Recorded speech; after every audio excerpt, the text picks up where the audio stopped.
So there are 3 temples in the mission. Huge blessing.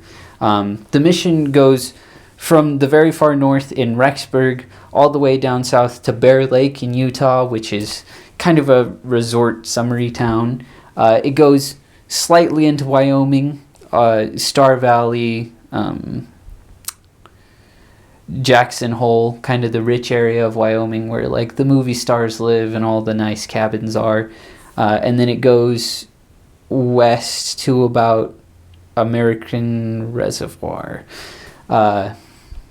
It's not a very big mission, but some distinctions and connections it has with the church are, so originally when they proposed the state of Deseret instead of Utah, the Pocatello, Idaho Mission boundary is roughly about where the proposed state of Deseret ended. So of all the missions in Idaho, this is the most Mormon one. There are 76-ish stakes in the mission.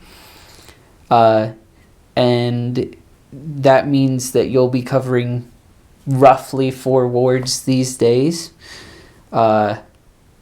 And most of the areas are 80 to 98% members. So, Boise, on the other hand, is about 20% members, most of that mission. So you really are in the heartland of the church. And with that, I don't know if this is the case, but it felt like we got special attention from members of the 12 and 70s, because they were so close by. They were always visiting our mission, like all the time. It was such a thing that they wouldn't even always meet with all the missionaries. They were by so frequently. So yet again, this is a great place to learn about how the church is run and why the Lord does what he does. I think one of the big things about serving in Pocatello is you go in and everybody's heard of the church. Everybody's heard of the gospel before. Everybody's met missionaries before, because since there are so few non-members in every area, they get visited once every 1 to 2 transfers, roughly every time there's a new set of missionaries in an area, or even just one new missionary. So one of the reasons why the Lord is sending you to this mission is because you have unique experiences and views of the gospel that he wants you to articulate to these people. Something about the way you think, something about the way you see your relationship with God and the way you enact it in your personal life is something that's going to touch somebody in the mission. So don't be afraid to be yourself. Don't be afraid to think outside the box when it comes to lessons. And then the other thing is stick to your guns when it comes to service, because you'll be told no about 3 or 4 times before they'll say yes. Because the people there like to be super independent. Even members, often when you ask for service, they'll invent service instead of letting you take part in the service that's already going on. Just make sure that you make yourself available, because the miracles are out there. Just be available for them.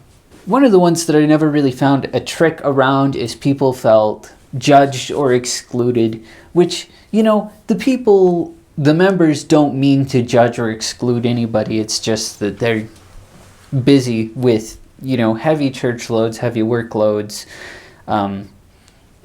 that it's hard to be inclusive. But if you're working well with your ward, making somebody feel included should be relatively easy on a case-by-case basis, right? I've talked a lot about the members, and they're really your biggest resource. Teaching lessons without a member, it's not a thing that should never happen, but it's a thing that should rarely happen. Like, there is a member in a stake in your stake or ward that's been through what these people are going through. There's lots of recently active people. There's lots of people who were non-members or inactive at one point in their life, and these are your strong resources to pull on. So in regards to like people being less active or people having been offended, you're there as a facilitator between them and the ward members, trying to get them lined up with the right people to help them feel accepted in church.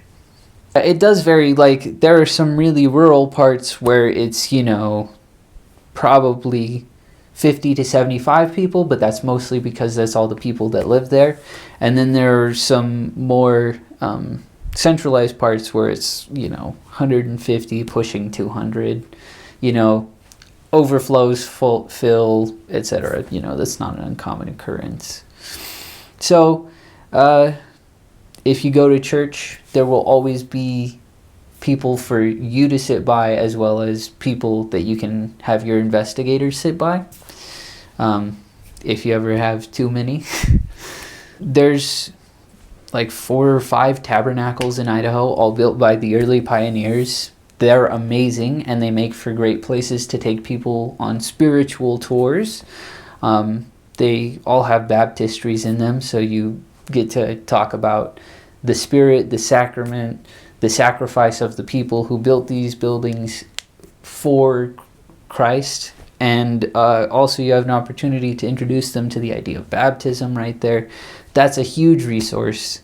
The Pocatello, Idaho Mission is the home of Ezra Taft Benson. He grew up there. He's an Idaho farmer boy all through and through. There's a documented prophecy about it, about Idaho in general.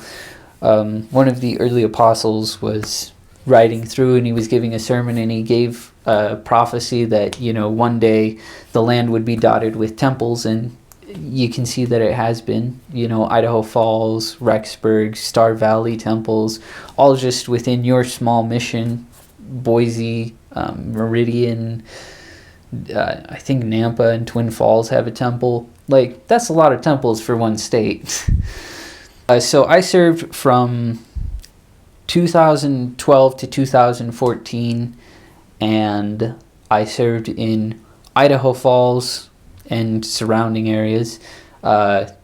Blackfoot, tiny little place in the middle of nowhere, which included the wonderful town of Atomic City. Star Valley, one of the most beautiful places on earth. And Pocatello, the hometown of the mission home.